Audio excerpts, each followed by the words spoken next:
Chokora Mwari. Tichaverenga kuna Matthew chapter 16 verse 17. Jesu akapindura akati kwaari, wakaropafadzwa iwe Simon Bar-Jona, nekuti nyama neropa hazvina kukuzivisa izvozvo, asi Baba vangu vari kudenga. Neni ndinoti kwauri, ndiwe Petro, pamusoro poriware urwu ndichavaka kereke yangu, masuwo eHadesi haangazoikundi.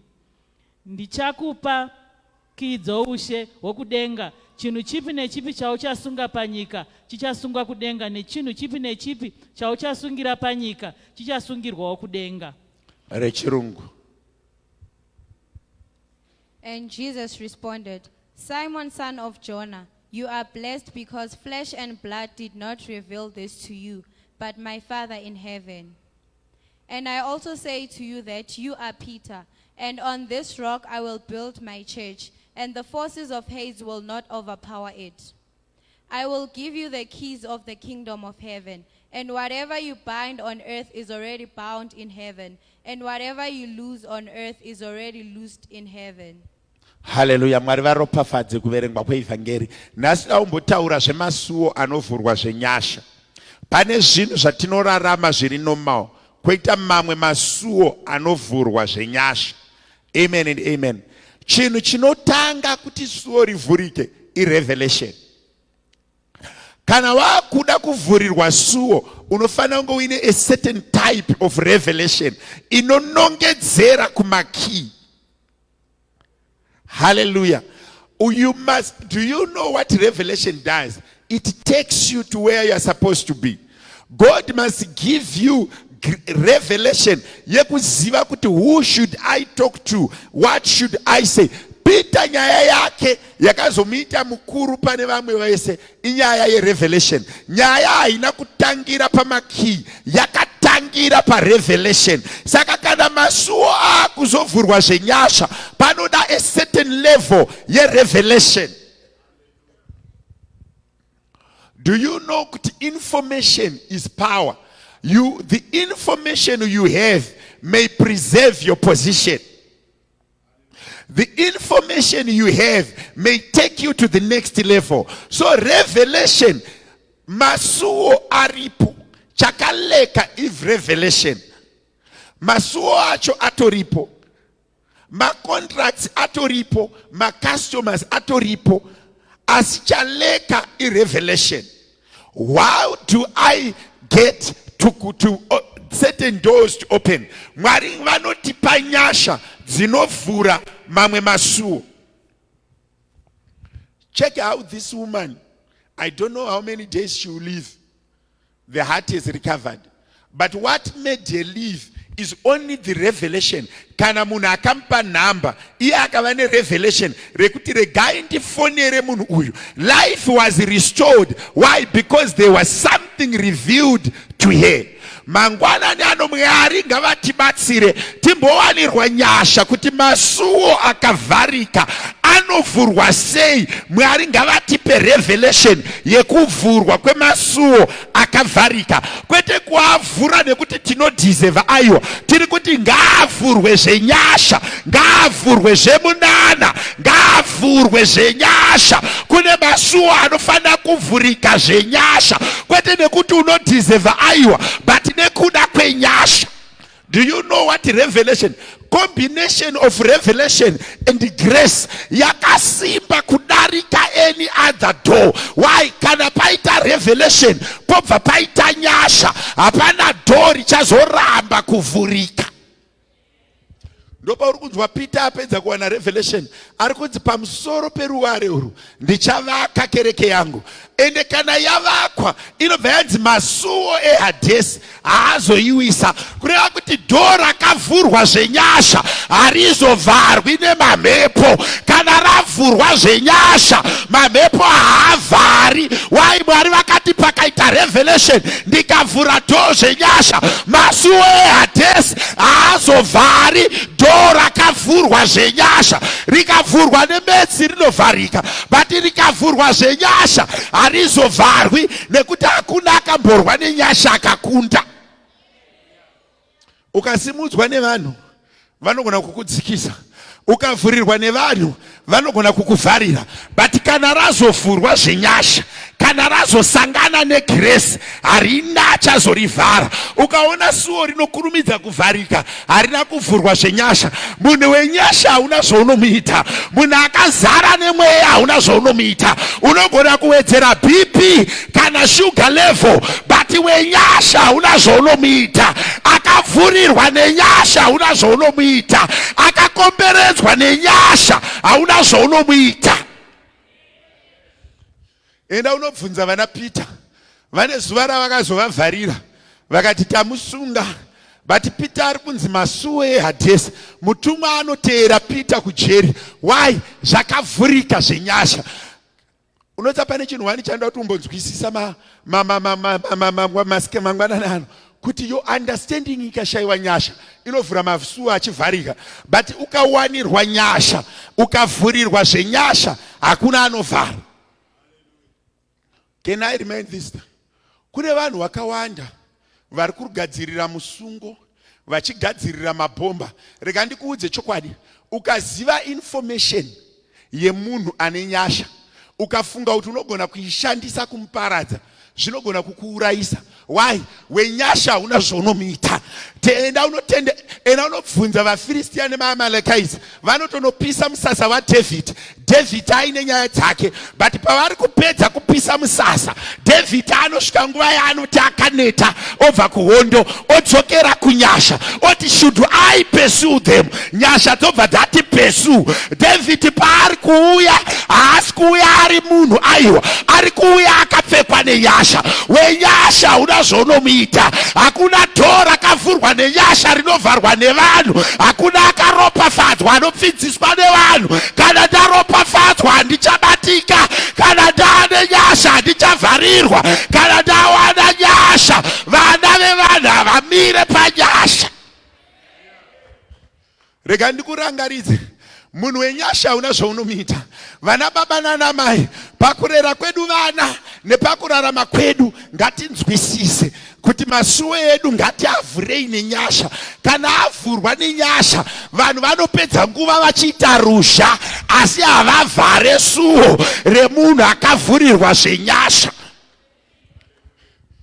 Munhu wenyasha anonetsa kudhila naye, so paunofunga kuti wapedza naye ndo paari kutotanga kusimuka.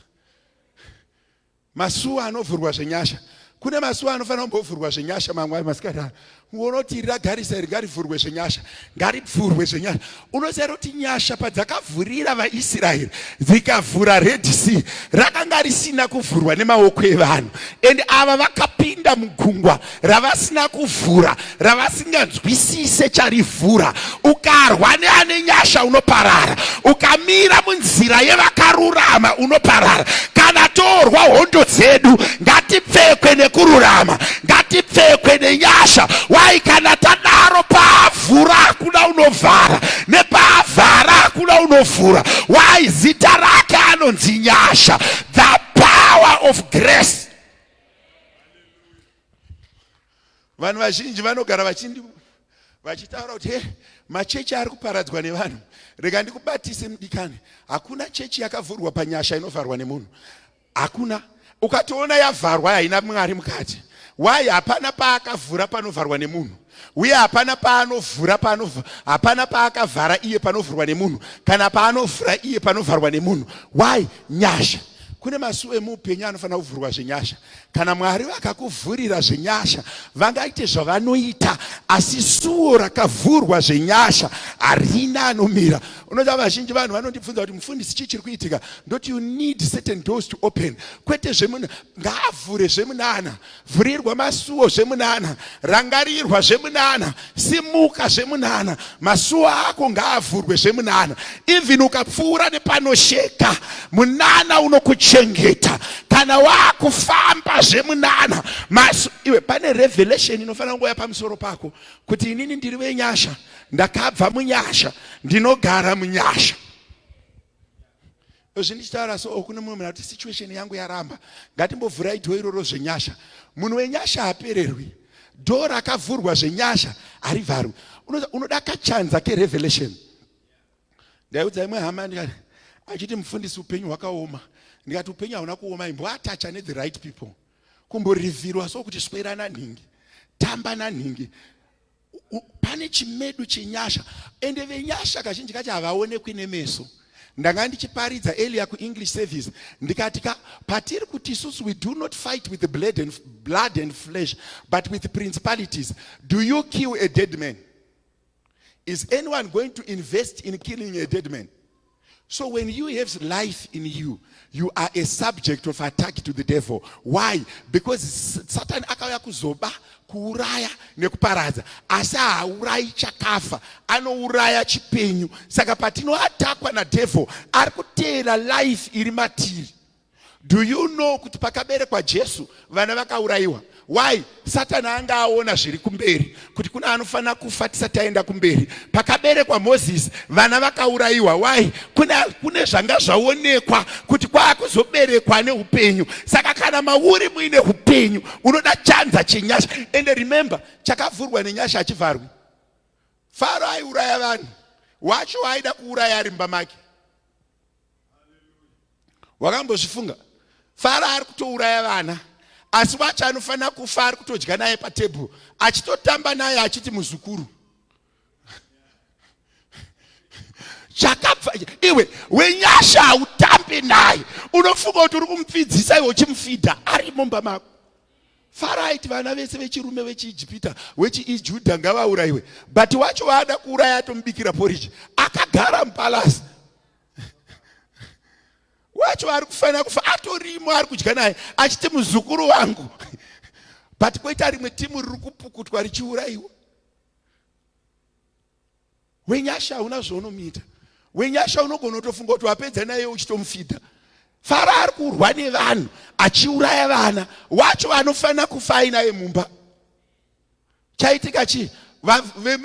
Vazivi vekumabvazi waJesu achifana kufa vanotonzi tabva neuku, iwe wabva neuku. Iwe munhu wenyasha anonetsa, so anoita kunge howe iri mvura, unogona kuiona ukakanda matombo but unoneta woenda kumba. Hauna paunotora dombo ukakanda ukatema howe ikafa mumvura. It's hard. Inonge chingodai. Wenyasha anonetsa. Ukatora nguva uchirwa nemunhu wenyasha, unogona kuita upenyu hwese uchitambura. Wenyasha siyana naye. Iwe kana uri wenyasha nzwisisa kuti une nyasha dziri pamusoro pako. Munhu wenyasha, iwe pane masuwo anovhurwa zvenyasha. Pane masuwo anochengetwa zvenyasha. Pane marelationships ekuti ikatanga ina Mwari, so ukada kuiparadza wakuwara. But do you know what the devil is doing now? Ari kuuraya relationships. Brother against brother, sister against sister, wife against husband, child against mother, mother against daughter-in-law, daughter-in-law against. Do you know those people that can cause heartaches? That's where the devil is seeding a seed of destruction. Pakati pain. Do you know that a stranger will never bewitch you? Neither a stranger can cause a heartbreak to you. But people very close to you. And what is the devil doing? Akanzwisisa kuti munhu ari physical. Satana ukanzwa munhu achinzi akaatakwa spiritually, mino yake inenge iri panzvimbo, bvudzi rake rakagadzirwa, akaisa makeup. Devil does not kill my physical features. Anouraya the spiritual person. Haanei ne the physical being. Uye nyasha hadzinei nemachimiro chemunhu. Nyasha hadzinei nevarefu kana vapfupi. Nyasha hadzinei nevadhafu kana vatete. Nyasha dzine chekuita nemunhu ari mukati. Kana dzapfeka munhu wemukati, irregardless of the physical shape, hauchazogona kumira naye. Why? Apfekwa nenyasha dzisingaonekwi nemeso. Ndinogara nchitaura kuti takaungana munomu, tikangotsvaga munhu auya nhasi kuti tora vanhu vari muno unovaisa pamota dzavo. Kunemwe shasha isingapiwi kana bhasikoro, iyo yauya nemota. Chiso chako chinei chisina kufitwa nemota, uye chiso chako hachina kutombofitwa even nehembe chaidzo. Nononzi ava vauya sei pamwe varasika. Kureva kuti nyasha hadzinei maringe nemaphysical features. Dzine chekuita nemunhu wemukati. naMwari naSatani haanei ne the physical person. ane chekuita nemunhu wemukati. Saka kune madhoo anofanira kuvhurwa zvenyasha. Wakatarisa upenyu hwako so, iti Mwari vhurai masuwo aya zvenyasha. Why? Haafaniri kuvhurwa according to our own understanding. Why?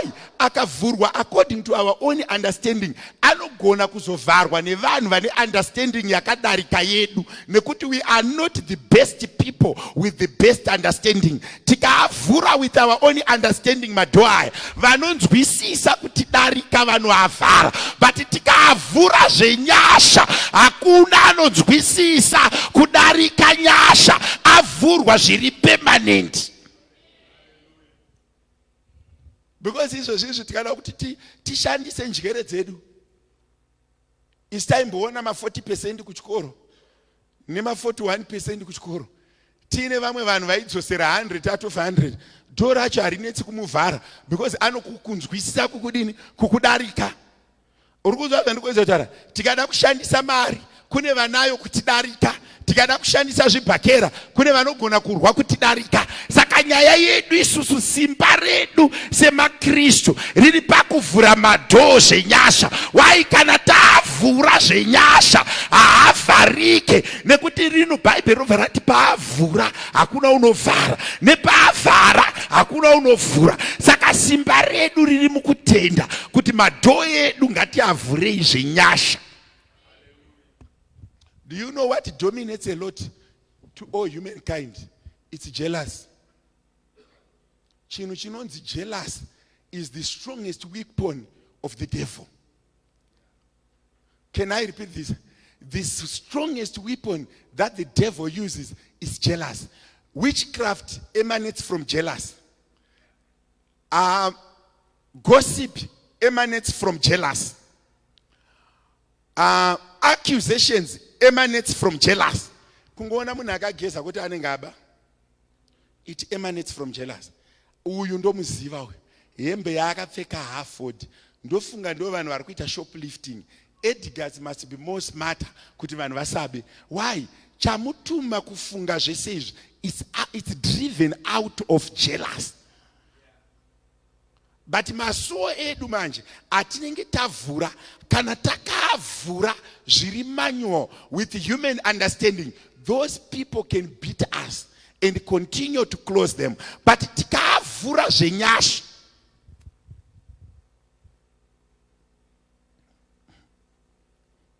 inini my first degree that I studied was international marketing. That was my first degree. I did international marketing. But takapedza kuita international marketing, tichipinda mumarket day one, takaudzwa unzi mari ndeyemaengineers nema-accountants, isusu tisu masekretary avo. Pinda muindustry so, tanga upinda muindustry so, iyo double cab iyo ndeye-engineer ningi, ndeye-accountant ningi, kwakunyatsoona kuti mudhara pano ndakarasika, mari haichauyi. I remember very well ndichitaura overseer Chivenge ati mudhara inini mari yandinoda nekose yandinoitaka zvakaclash. Asi nekuti mombe dzakawanda mumusoro, hapana akambotiudzawo kuti kune chinhu. Plus zvikoro zvacho zvatakaenda ku O level kwakusitomborina physics yacho kana chemistry. The ground is not even. Rega ndikutaurire, the ground is not even. Mukashandisa nzira dzevanhu, the ground is not even and you will never recover. Nekuti pamuri kutangira pakadi pakasiyana, unogona kutotangira uri minus 88%. Kwete zero. Unototangira uri minus 88%. Pandakanga ndazoona ndam third year kuti ndatangira minus 88%. Ndaita kosi isiyo. Ndikaudza vaChivenge ndikati mudhara ini ndanyura. Kwandabva kuattachment uku ndanzi ndiri secretary. Sure waito ukabuda panze ukaona mota yema sales rep watati nayo. Wainzi wana Tongo nana Chinea. Wanyazoona kuti sales rep kwataifanira kuenda isu ane kakamure. Engineer ndio vane double cab machembere maufa. Ngono chi department cheku marketing de ichi chekuma engineer kanyatsoona kuti apana pandi recovery pana. Apa ndakaudza mudhara chivhenge ndikati mudhara ini ndakanyura. Uko ndokwandoda uko kumota dzakabereka mavhiri.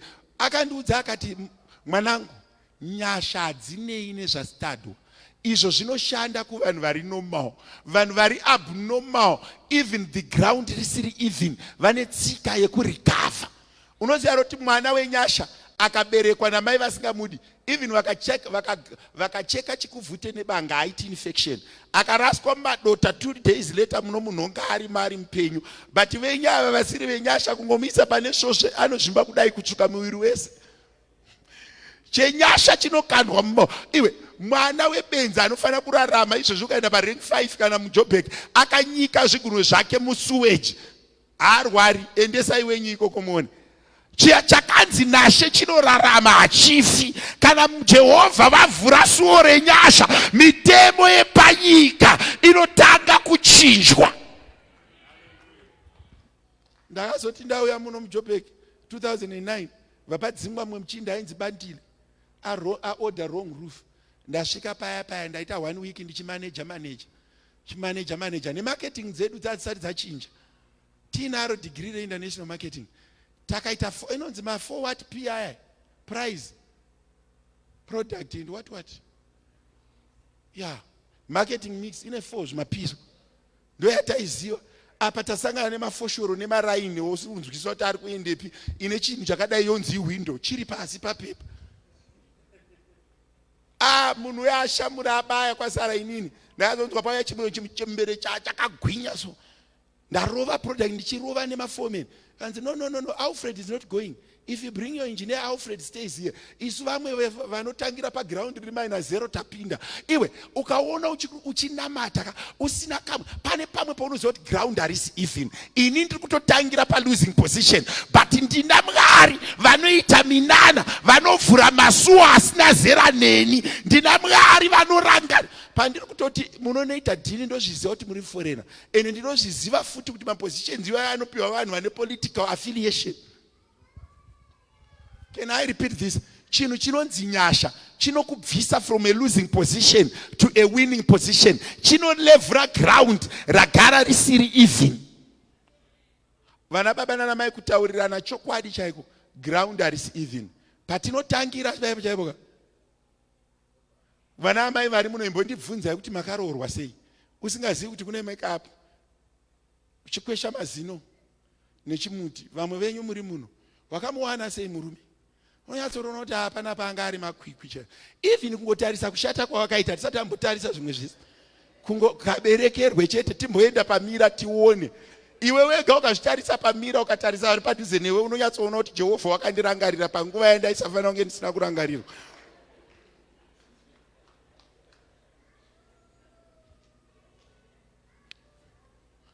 Vamwe mai vaindinetsa, ndinondorova murume. Kati mama handei pamira. Andavatorera magazini yevanhu vanomodhela. Ndikati mama pane wamakafanana naye here pavana? Zvikanzi hapana. Ndikati naye munochengeta mhuka iyi murege kuimara. Apa tivanga wakagwinya wese, even murume wacho anga akagwinyawo. Pane vamwe vanokuti mukabereka mwana wenyu munoti Mwari tirangarirei paari kuuya.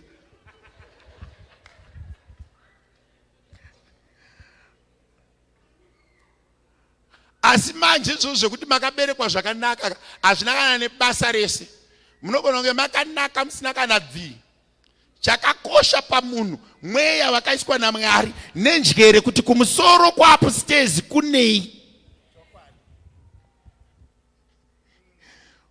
Unogona kuita hwitakwika yekureba kusvika apo pakugadzirisa pakurefocasa yewe projector yepersonality. Wakagwinya uine mbabvu dzakadai nemaoko marefu, but kumusoro uku kukashaya nyasha uku.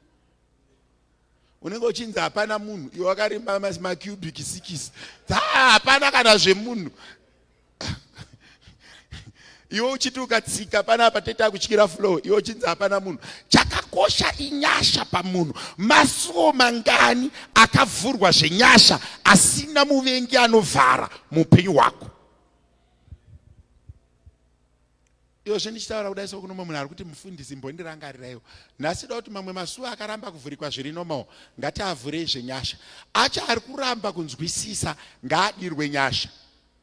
Unoona paya panonzi Peter pawaloka. Do you know kuti izvozvi zvichiri kutarisa vamwe vanhu kuita nyasha inyaya yekuzvitarisira pasi. Masuwo mangani avakadeclare kuti avhurike. Iyozvi gore raakupera taakupinda muna 2023. Ndikakubvunza kuti uri kuda mari unoti. Do you know one thing that God has taught me to do? Is to ask for things that I don't deserve. Now I'm not asking for things that I deserve. I surely ask for things that I know I don't deserve. Why do I do that? I am testing the waters. How much grace do I have? How much grace? Nyasha dziri pamusoro pangu dzakawanda zvakadii. Ndaimbozvifunga so kuti kune munhu anonzi Queen Elizabeth, makambonzwa nezvake, akafa ake. Ayangobereka vana vake vachinzi ngavadye. Avashandi, avarimi.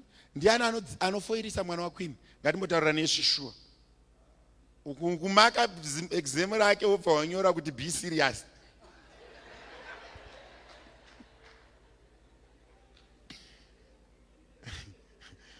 Vakabata bepa remwana waRamaphosa wobva wanyora iwewe kuti kumwana waRamaphosa be serious. Unonzi uri kuita emotional damage. Mwana uyu anozoda counseling yakonzereswa nateachers naorder.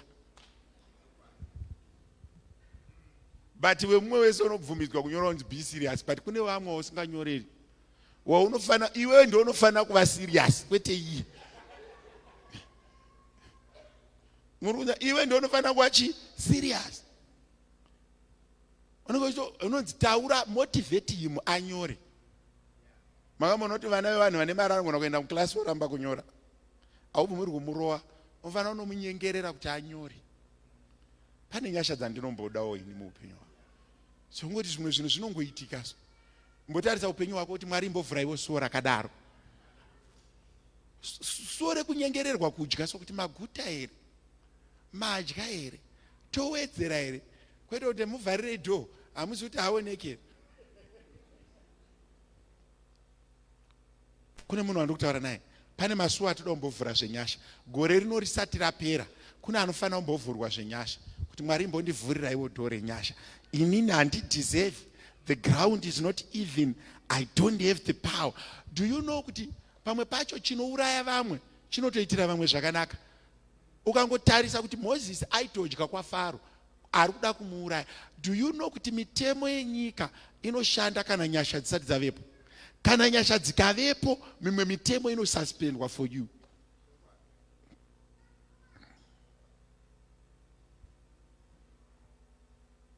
Ndine umwe mukuru akandidaidza ndaitaura nawo mutowasekwa.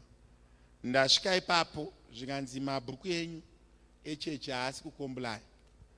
Hameno chimwe chidocument chavanoda kuti tinyore nemaoko isi tinoshandisa computer. Ndasvika ipapo ndikati saka ndodii zvivandibatsira ndataura navamuti. Azobuda zvikanzi by the way tinobepa redu ada kupai tiri kukumbirawo donation. Imi mambondidaidza muchida kunditonga. Ndisati ndaenda maakuda donation. Unoti akangoona kuti munhu akafitwa nekutipa mari. Muri kunyanya pane mumwe munhu kuti unofanira kuitirwa nyasha dzekuti vanhu vakakudaidza vachiti vada kukukwesha, toda kumugirira, ngavagumisire wati tokuitirei. Shashi yakazogumisira kuti ndotuma munhu here wokuitirai mabhuku acho for no fee. Azopedza kuti ndokumbirawo donation. Kune munhu wanda umbotaura naye imbovhurirwa masuo naMwari anoshamisa. Ekuti nevakakutenderedza. Unoti pane mumwe munhu akambondibvunza akati mufundisi zvinofamba sei? Ndikati pane kumwe kunonedzerwa kwakanaka. Pane pamwe pokuti uri kuaccuswa ka, but inonzi positive accusation. Uchiaccuswa zvinhu zvisina level newe. Ndimi mapaka mota iyo panze. Aiwa handina kuuya nemota. Mota iyo yakanyanya kunaka, hapana muridzi wemota, imi ndimi mauya nemota. Kungoaccuswa zvinhu zvisina zera newe. Kwete unzi ndiwaba tatozviona ndiwatora ayo imboaccuswa zvinhu zvisina zera newe. Mwari ngavambokuvhurira suo risina zera newe. So uchingosvikawo panzvimbo unzi uyai mugare nekunoku, agarai nechepapa, imboiswa pazvinhu. Iti Mwari ndivhurirei suo risina zera neni. Mwari unoziva pane chimwe chinhu wani chandinoda kuti mumwe munhu anzwisise. Masuo eupenyu haavhurwi nezvawakadzidza, haavhurwi nezvawakanzwisisa, anovhurwa nekuda kwemhando yenyasha dzaiswa pamusoro pako. Saka masuwo enyasha anofanira kuvhurwa. Bvunza munhu anoramba kuti mufundisi, muri kuti chikoro hachina basa. Chikoro chakanyanyisa kutinakira, but mukabvunza munhu akaita seni, ndinogona kukuudzai kuti kune vamwe vanhu vekuti chikoro anacho but suwo haripo, anogona kutoshayiwa upfu. Upfu chaiwo hunonetsa ukashayirwa suwo. Ndambovhura mamwe masuwo enyasha kuti Mwari mbondivhuriraiwo suwo renyasha. Gore harigoni kupera ndakadaro. Chimbondivhuriraiwo suwo renyasha. Chimbondipaiwo nyasha dzisina zera neni. Why ndiri kuti masuwo aya avhurwe zvenyasha? Rikaravhurwa zvenyasha haucharivhari.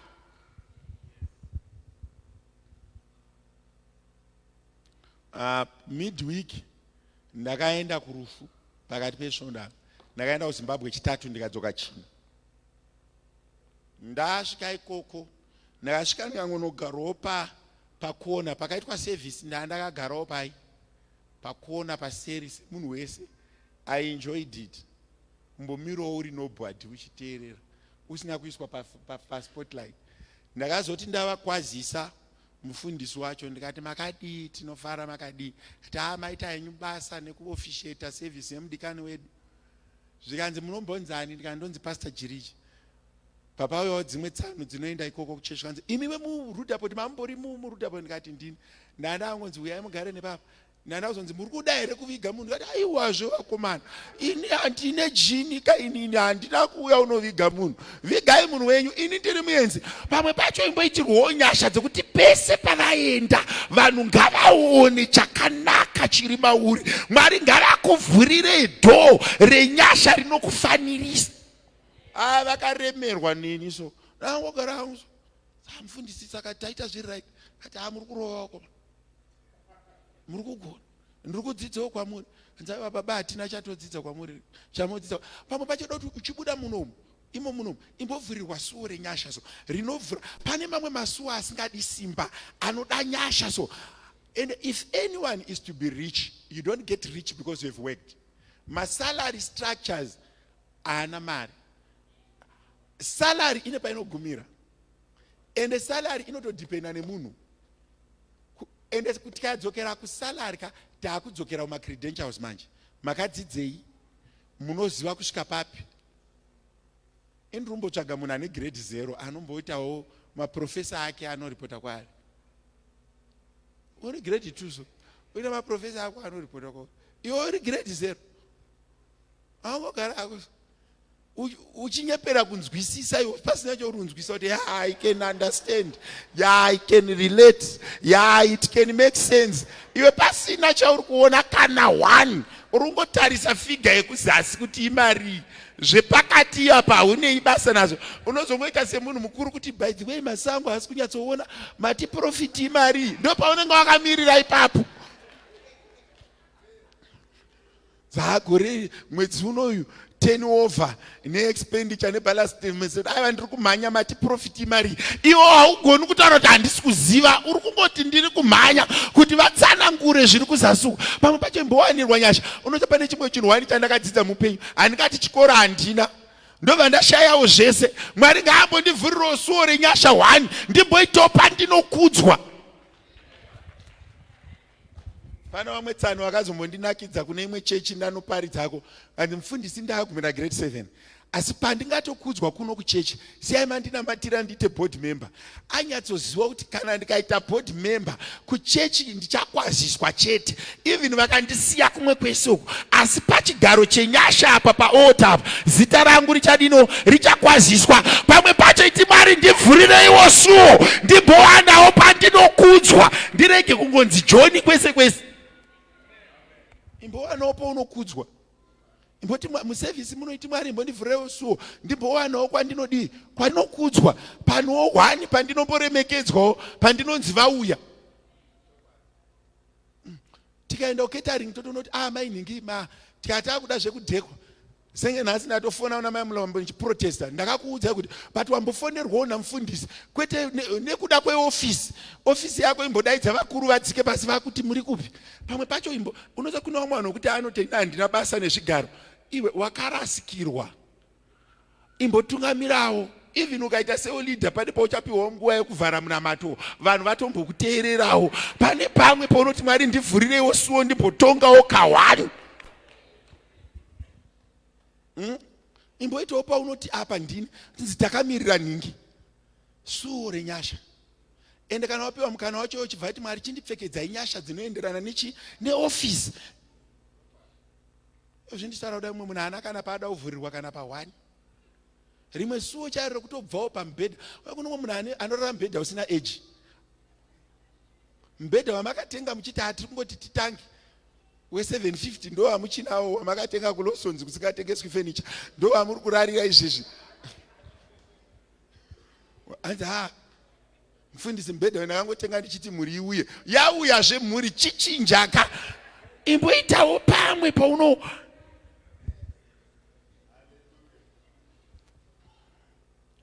Unoziva kuti pamwe pacho Mwari vari kutarisa kudenga vari kurwadziwa. Vari kushaya varume nevakadzi vanokonekta naIsaiah 1:19. Vari kushaya varume nevakadzi vanokonkeya naGenesis 1:28. Iwewe mavhesi aunoziva pamwe pacho anodhipenda mazuva akavhurika muupenyu hwako. Aya mavhesi andiri kutaura aya, Genesis 1:28 inoti He blessed them and asked them to be fruitful and multiply. Isaiah 1:19 inoti you shall eat the good of the land. Iwe yako ndongoti we don't have. Yako ndokuti yekuti munhu akaberekwa nemukadzi panyika ana mazuva mashoma ekutambudzika. Ndo vhangeri yaunonyatsoziva iyoyo. Ndo wedi vhesi yo wakaibatisisa. Munhu akaberekwa nemukadzi panyika ana mazuva mashoma ekutambudzika. Unoona munhu achiverengana kuungu hanzi kuchema kwaJeremia. Bhuku raunofarira mubhaibheri ndiLamentations, misodzi. Kuungudza kwaJeremia. Unoona munhu akagara padombo achiverenga kuungudza kwaJeremia. Inini Lamentations I don't read. Inini Lamentations I have never read Lamentations. Anyone when you akambonidzwa ndichiparidza ndichivhura kuna Lamentations since I became a pastor. Ndipupuriro kuti pastor zuva rakati makaverenga Lamentations. Mushumiri akatobata Lamentations panapa ndoti because ina handina vandiri kuda kuti acheme. Vese vakanditarisa ndiri kuda kuti vave nemufaro. Kwete shwa ndikaverenge mariro inini kuzvarirwa kuverenga mariro. Jeremiah ngaagadzirise nyaya dzake kana achida kuchema ngaacheme ega. Asi ega muprofita ndinoverengawo vaprofita vanotaura zvinoenderana neni. Chokwadi ndigare paLamentations inini. Inini ngatofamba hangu naIsaiah. Isaiah yava muprofita. Iyo zvindichitaura so munhu aberekwa nemukaka. Unoza ukaona mastatus evanhu so unoti nhai Mwari uri kuattracta mweyai. Kana uri mwana wangu don't read Lamentations please. Ukasvika pane mushumiri ari kuverenga Lamentations buda unge uri kuenda kubathroom gara panze. Unotapukirwa nemweya wemisodzi ende unobva wasiyira vana misodzi. Pamakuenda muna December mufundisi akangovhura Lamentations tiza neupenyu hwako because pandiri kutaura nyaya yenyasha ndiri kuririsa nyasha. Iye akataura misodzi anoririsa misodzi. Uri kudirei kuchema? Zvindichitaura kuti mumwe munhu atoti mufundisi watanga. Iwe hapana chikonzero chekuchema. Hapana chikonzero chekuungudza. Uye hapana chikonzero chekutambudzika. Fara. Bhaibheri rinotaura farai ndinopamidza farai. Iwe ndopo unogara wakati pamariro aye Jeremiah takarasima. Uripo. Umwe munhu akazombondibvunza zvikanzi mufundisi vhangeri ramunotaura here ko ndikanotsvaga 3 rooms ndikadzingwa after a month ndatadza kubhadhara rent. Ndikati muThe Chronicles munhoroondo yeupenyu ukapfuura nepacomplex iyoyo unobvumidzwa kutaura kuti ndakambogara apa.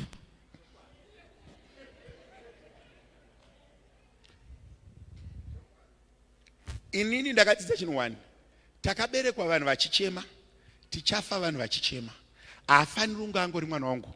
Vanochema ngavachema havo asingori mwana wangu. I'm fine with that. I don't have a problem. As long as asingori mwana wangu. Pano munhu akamboti mufundisi ko ndikaita zvakawanda vamwe vasina. Ndikati iwe vasina vagara iyo zvipano mwe munhu amwe mufundisi dzimba dziri kutengwa nevanhu zvinoita here kuti munhu atenge 4 indisina ndikati iwo arambidzwa nani ena unobvunza Jesu achitaura parable vanoti pakanga paine vakomana vaviri mukuru nemudiki mukuru kwakuita dofo mudiki kwakuva muchenjeri kwakutora pfuma yake kwakumbononakirwa apedza kunakirwa akadzokazve baba kwakumugamuchira kwakumupfekedza ring of love uyu benzi iri risati rapfekedzwa kwakuita mabiko uyu mufesi uyu asati aitirwa mabiko apedza kuitirwa mabiko apedza kufarirwa mukuru akatsamwa akazodaidzwa nababa zvikanzi ndakambokurambidza here kuuraya kana chimhuru wakaregererei kuuraya chimhuru? Can I ask you this? Kune vanhu vakawanda vari pano vachaenda kudenga vachinoti Mwari hamuna kutipa mufaro, Mwari vachiti ndakakupai mamusingaudi. Can I repeat this? Mufaro ndakakupai mamusingaudi. Because zvinhu zviri kutaurwa nevanhu panyika mazuva ano zvakaoma. Iyo zvipandiri kuti vhurirwa dhoo renyasha. Ndichiinsista dhoo renyasha. Iwo hausoda kuvhurirwa even. Iyo zvipandiri kuti Mwari ngavambovhura dhoo renyasha. Uri kutoshaya kuzoti nyasha dzauri kuda chii. Asi wasiya nzondora mufiriji. Une zvivindi zvekutadza kuziva kuti wakadya tsvara pasi dzehuku nezuro. Moyo hana yako hairovi patiri kutaura nyaya dzenyasha kuti wakadya matumbu ehuku. Ndiri kukumbira hangu kukundurirai huku ndizosara nezvihururu nemakumbo. Iwe mweyai pano mwe mwana akamboti kuna mai mufundisi mama kana ndaundura huku nditore matumbu here ndikati mama mupei chicken 2 pa10 idzodzo mukamupa matumbu mamublesa pamatumbu imi semunhu waMwari mukaindosa kuti adye matumbu haachazobudi anobva angogara munhu wematumbu sezvinhu zvabva kune munhu waMwari zvinobva zvanonyanyomunakira asi mukamupawo chicken akanodya chidya inomunyanyomunakira obva abva palevel yematumbu. Iwe kune mumwe munhu kuti ndichitaura kudai pandiri kuti suwo rivhurike pfungwa dzake hadzisati dzakuringa kuti auya netsoka. Izvozvi pandiri kutaura so hana yako haisi kurova kuti wauya netsoka. Zvese zviri right kuchinaya unotofira comfortable pandiri kuti suwo renyasha rausingadeserve ngarivhurike kukumbira kuti mugopfurawo muchinditora ende vapfurwa uchitora haugumi futi tsoka pamusoro pekukutakura ndoendesa mota ukawasha imbozvi. Because munhu anoziva the cost of water munhu anochera mvura yake kwete apiwa akagara. Kune mumwe munhu wandiri kuti pari kunzi vhurikwa dhoo renyasha kana usingadeserve mota salary yako isi palevel yemota ndiwe munhu wandiri kutaura naye. Nyasha dzandiri kutaura hadzisi dzekunoimba hosana kudenga ndiri kutaura nyasha dzepanyika panapa. Umwe munhu ndichitaura naye akandimaka. Uye vanhu vazhinji vanonzi Pastor Jiriji vanoda mari. Can I help somebody? Asingadi mari ndimunamatire panapa anoti ni mufundisi mari handabasa nayo nditange newe paota koye masikatano ndikunamatire uri kuti ine hangu mari handine inayo mufundisi. Asi pandiri kupedza kukunamatira wati mari haune inayo waakutofa nenzara wotokurumidza kuenda kupi kudenga because hakuna anorarama asina mari. Can I repeat this? Even in church malights amuri kuona aya imari, bhutsu dzauri kuona idzi imari, mvura yakaiswa pamberi apa imari. Kune mamwe machechi mabody member apiwi mvura kune kusina mari. Mufundisi chavanouya netauro ravo rekugezesa hakuna ane mari yekutenga tauro.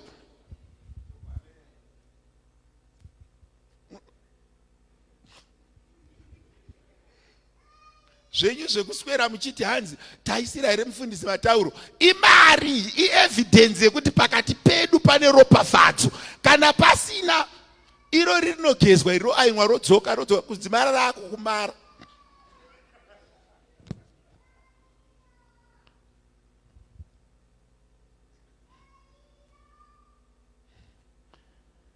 Imbotarisa munhu ari padhuze nekuti Mwari ngavambondivhurira dhoo renyasha.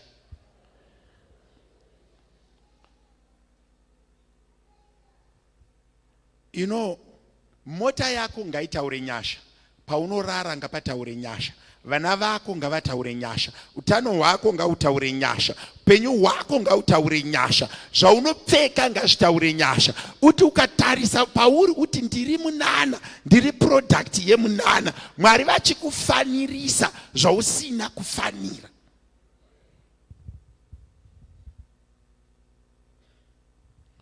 izvozvi Fortuna yakura yamukweguru.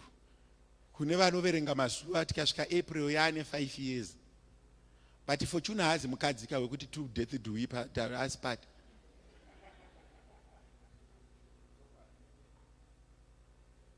Iyo zvimwe munhu aroti mufundisi ngawanotora imwe Toyota uzvibati. Toyota ndatopedza nayo hanjadi kuiona futi. Ndoda kutomboenjoyawo zvinyowani. Munobva ati mari yedu yapera. Iwe unayo here mari? Kana uinayo uya nayo.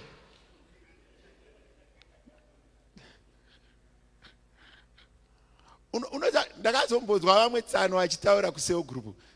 Pachechi pedu apa mari dziri kudi hadzinyatsofambi mushe. Handitombonzwisisi. Ndazosvika kuofisi kwamutose kwako. Kumission house ndaumuona, kutaita ndaumuona. Ndakazonzwisisa why ari kupfeka bhachi raakatenga 2010. Bhutsi yangu yakasimba. Vana vese vakaberekwa iripo. Inyasha here idzodzo.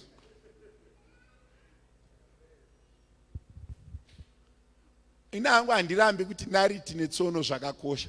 But ukaona uri kusona sokisi, aiwa Mwari ngaatibatsire. Nguva yauri kusona sokisi iroro hautogoni kutsvaga imwe mari here ukatenga spare of 6. Pane zvimwe zvinhu zvekuti kana dzinoda munhu anonesa chipechi pabhutsi yangu. Life span yadarika. Wakakuroserei bhodha kunotsvaga kobra kunongo. Dzokera kakwamachipisa uko ndokwakazara makobra. Ezvizvi nditaura zvenyasha. Buditsaiwo munhu ari kudaidza Romeo.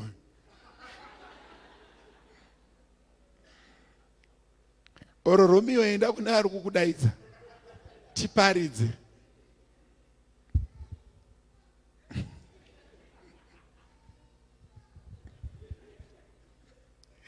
Hallelujah. Ndimufundisi wemangwana.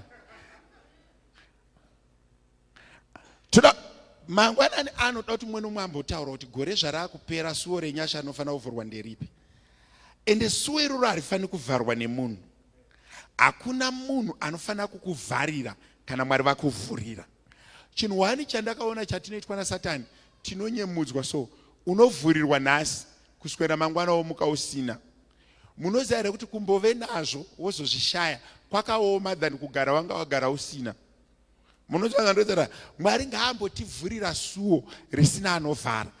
Kungoti this suwo renyasha iri ndaakuti Mwari varivhure. Pandiri kuparidza pandinogadzira masemoni angu, ndine vamwe vanhu vekuti life haisi kuita. Uri kunyatsoona iwewe kuti through my methods ari reasonable handisi kusimuka. Through zviri normal handisi kusimuka. Professor wangu achitaura nyaya kuti kune vamwe vanhu kuti anokutaurira kuti ukaendesa even mapepa kubhengi anonzi nebhengi haiti. Zveshuwa anenge asingaiti. Assessor anopiwa margin of error.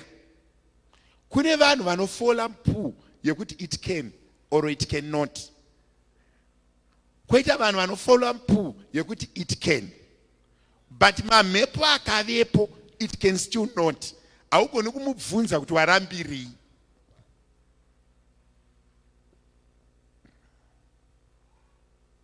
Ndine vanhu hopo wandogona kupa example. Ndotaura handina anondibvunza. Mazuva ano ndaane musana wakasimba handicharoveki kana kutukika. Maikandero vakasubmita mapepa avo nakavakandero vari 2. Sister Betha namukoma George. Vasubmita mapepa avo kubhengi. Bhengi bvararamba. Vandavati chindipai ini ndisubmit. Varipo ava vari kuteerera, vari kuzvinzwa. Vandati chindipai mapepa iwayo musachinje kana 1. Ndipei kuno bvavandipa vandaendesa varaaproviwa izvozvo vari mumba. But hatina chatakachinja, ndakaendesa iwayo. She forwarded to me.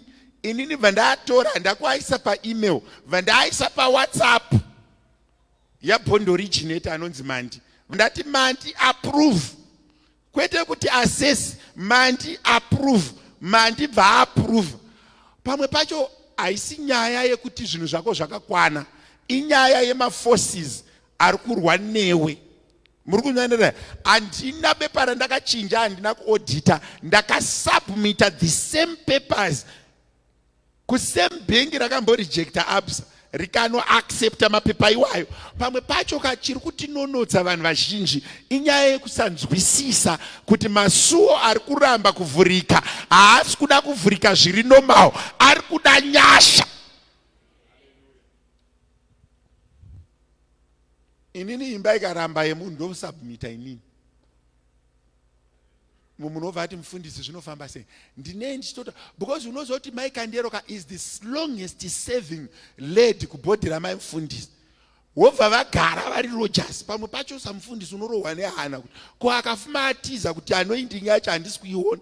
Because munhu akanyanyoshanda pasina chiri kuitika anoita burnout, anotiza. Shuwa nemapopotera andinoita vamwe vakangogarira mina napanapa dai ndakasara ndega. Chokwadi kunyanya apa. Tozwa kuti nhasi zvanzi kudii. But pamwe pacho unonyatsoona kuti ndikaenda kunze uko kunotonhora regai nditukwe ndakaguta than kunobhabhadzirwa ndiine nzara. Because nzara munhu mukuru inokushungurudza.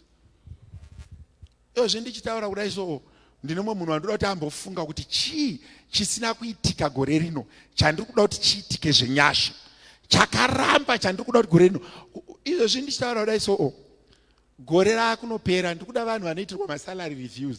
Umwe ari kuti anoitwa March. Aiwa ekunyika anoitwa March. Angu anoitwa kana ndakuda kuti aitwe. Izvezvi kana ndakuda kuti aitwe angu anoitwa kana nguva yangu yandakuda inini yakuda. Zvinhu zvese zvine nzeve. Iyeyu ene mapromotions hanzi makambani akuvhara vamwe vatodhirizina izvozvi rako richimuka basa ipapapa. Pane vanhu vari kufanira kusimudzwa zvenyasha musevhisi ino. Ndo yana ndakagadzirira kuti iwe simudzwa zvenyasha. Kana pamusoro pako paine munhu akagarira nyasha dzako ngaabude basa aendewo kumwe, ngaarege kufa. Mwari ngavamuendesewo kumwe uko isu timbodyawo. Mwaka wedu wadi wakwana. Irino igore rashe rakanaka. Mwari ngavambovhura mukana. Ini ndaitombonamatirira ndikati vanhu vese madepute chingokwiraika Mwari ambotiitira zvakanaka. Iye aripo ngaangoendawo kumwe yombopindawo. Kana ungodaidzwawo kumwe. Ndine mari yandiri kuda yandisati ndaona. Dzimwe dzepakati apa dzichandityisa. Ndotsvaga munhu anombobvisawo 500 tithe. Munhu unobva afunga kuti hanzi mufundisi watanga. Iwe ukabvisa 500 iwe unosara ne450. Unosara ne4.5 million. Ndione ngo wakapfuma udarika inini. Plus pa 500 ipapo pamwe kwandiri inozosvika ya 40. Imwe inenge yaperera malights. Plus handisi apologetic. Kana yatouya ndoidyazve ndini ndiri kusweta panapa ndini ndiri kutaura uda kuti izodyiwa nani. Iwe izvozvi ukatenda kwese kunonzi Pastor Jiriji vane tunhu twawo kureva iwewe uri part of those things because uri pasi penyasha. Nyasha dzacho dzinoreva iwewe. Izvozvi ukanzwa munhu achitaurwa kunzi president havasi kureva president, vari kureva maminista nevanhu vakamutenderedza. Pano mumwe munhu aindiudza zvikanzi the current president of Zimbabwe haana chaanoziva idofo. Ini ndikamuudza ndikati no, the current president of Zimbabwe harisi dofo. Why? Road yekubva paBeit Bridge kunosvika kuHarare yakutopera. Ende kubva ndichitanga kucrossa border ndaisashandisa toilet yekuzimside. But mazuva ano yakushandisika saka harisi dofo. Even riri dofo rakapiwa vanhu vakangwara. Ukaona uri dofo rinomaneja vanhu vanofunga zvinoreva kuti hausi dofo. Umwe munhu ari kuti hanzi ndiri kumukampenera. No, I'm not a politician. But handigoniwo kurega kutaura zvakanaka. Mazuva ano wakutofamba uchiti kana ndasvika kuzimside ndigoenda kubathroom. Pachena. Plus isu vamwe vanofarira kudhiraivha mota dzedu dzinomhanya taakufanira kumhanya kuZimbabwe. Unorova 160 yako zvakanaka. Woti hanzi munhu iye dofo. Saka ini ndiri kutokutaura kuti wakagara kudai so you are counted as one of my blessings. Ndoda kuti umboita mari. Can I repeat this? Ndoda kuti umboita upenyu huri nani. Udye zvakanaka, urare pakanaka, ufambe nezvakanaka, vana vako ngavaite zvakanaka. Iwewe hauzi wekuungudza. Uri munhu anofanira kurarama zvakanaka. Zvindichitaura dai munhu akabata shayaso. Uri kumbofungei watotanga kuungudza. Kune vanhu vanofanira kuvhurirwa masuwo. Ngovhurirwa masuwo. rikadai ravhurika. Munoziva kuti kunamata Mwari kunofanira kutibatsira kuti pamwe pacho unowana zvinhu zvausingadhiservi, kungopatika zvamukira mumakumbo, kungopatika nyasha dzaveposo dzavanga usingatarisiri. Mwari ngaambokupa zvinhu zvausina zera nazvo, zvinovhurwa nenyasha. Zvichaura mumwe munhu akanditarisa kuti ndoda kumbotaura nomwe munhu, ndoda kumbotsvaga vanhu vari kuti mufundisi masuwo haasi kuvhurika zvekumhanya, toda vavhura zvenyasha. Nhasi aumbovhurira vamwe vanhu masuwo zvenyasha, aumbovhurira vamwe vanhu masuwo zvenyasha. Pane vanhu vandoda kusimudza, ndine vanhu vangu vandoda kumbosimudza mangwanana ano, Mwari verugare vachitiitira zvakanaka. Ndine hama dzandoda kusimudza mangwanana ano, hakubasa. Isu vamwe takatogadzirirwa izvozvo kuti vamwe vanhu vasimuke.